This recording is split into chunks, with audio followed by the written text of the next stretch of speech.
Okay, everybody, welcome to the Proving Grounds. Here I'm on the job. So this is a Dell 7440 touchscreen all-in-one computer. I currently have this system offline, not because it's compromised in any way. It's just that right now the operating system has not updated to the point that Flash Player will not work. So for the purposes here, I am going to go to Run, and I'm going to type in services.msc.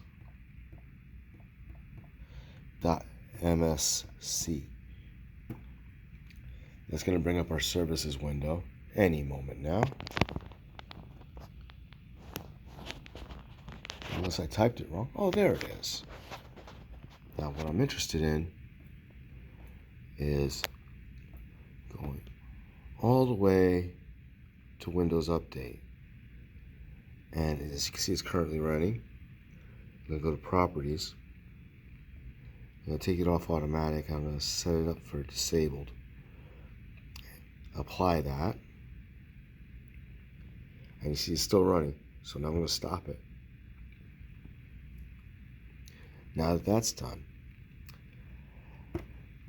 I can progress with the rest of the work of getting the system ready for a customer.